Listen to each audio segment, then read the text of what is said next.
Alors un hoax, en français, c'est une fausse information qui circule sur le web. C'est aussi simple que ça. L'information, ce n'est pas un danger sur Internet. Ce qui est un danger, c'est la désinformation.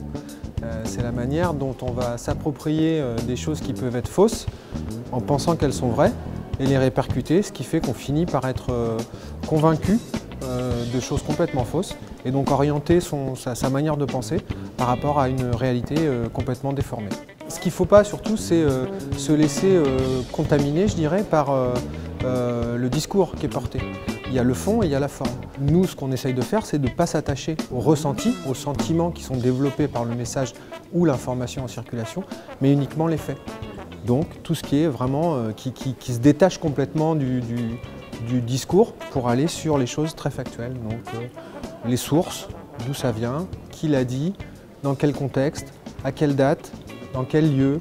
Vérifier en fait l'ensemble des faits qui viennent construire une information. On a vu des grosses tendances évoluer, mais plutôt sur le web. C'est-à-dire qu'à la base, nous on existe depuis le début des années 2000, tout début des années 2000. Là on était vraiment dans du hoax assez facile à démonter et progressivement on a vu des phénomènes de masse monter, type les théories du complot qui ont explosé à partir de 2005 on va dire jusqu'en 2015 où là ça a été le maximum qu'on ait vu après les attentats de Charlie Hebdo, en France notamment. Et puis maintenant, on est un peu submergé par un autre phénomène qui est le phénomène des fake news, où là, effectivement, les gens ne font plus du tout la différence entre ce qu'est un média traditionnel, qui lui est censé vérifier justement les faits avant de lancer une information, et puis des médias de réinformation ou spécifiquement de désinformation, qui eux ne font que de la fake news. Et les gens ne savent plus faire la différence. Hoaxbuster se base sur les faits, c'est-à-dire qu'on va vérifier ce qui est factuel, ce qui permet en fait de baser une information comme étant réelle ou au contraire fausse. C'est-à-dire s'il y a une date dans une rumeur ou un hoax qui circule, il va y avoir une date, des lieux, des personnes qui vont être impliquées. On va aller vérifier chacun des faits pour voir s'ils sont attestés ou au contraire complètement faux. Ce qui va nous permettre d'établir une échelle de valeur qui va du complètement faux à complètement réel.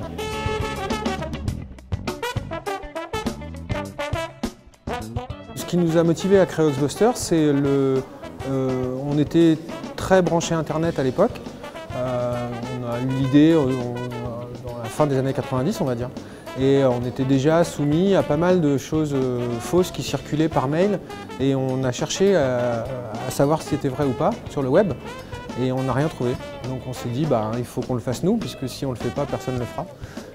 Voilà, donc on a monté Hoaxbuster en gardant dans l'esprit que notre idée c'était plus d'apprendre aux gens à chercher par eux-mêmes plutôt que de leur ramener sur un plateau une vérité toute faite, quoi. Va chercher les sources sur le web, si tu veux. Les sources, elles existent sur le web.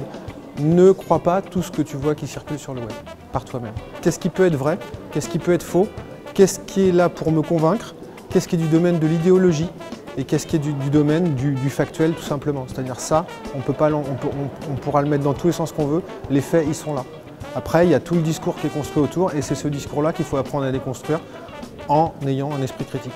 Et non pas un esprit militant ou idéologique ou politique ou tout ce qu'on veut. L'esprit critique, c'est prendre du recul par rapport à toute information qui circule et se dire quelle est la part du vrai du faux. Essayer de savoir, y compris quand on est convaincu par quelque chose, se dire attention, peut-être que je suis convaincu par quelque chose de faux, juste parce que ça va dans le sens de mes convictions. Et donc c'est essayer de se détacher de ça pour s'attacher uniquement au factuel. Ça permet d'abord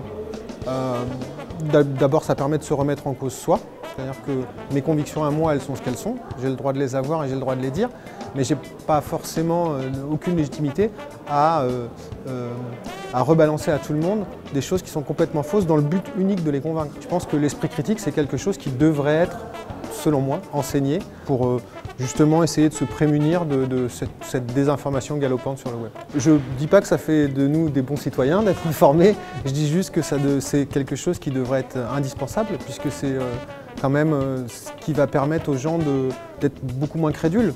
Enfin, être moins crédule, ça ne fait pas de soi un bon citoyen, mais ça fait quelqu'un de mieux informé en tout cas. Ça rend la société un peu moins bête, moins idiote, je pense, naïvement.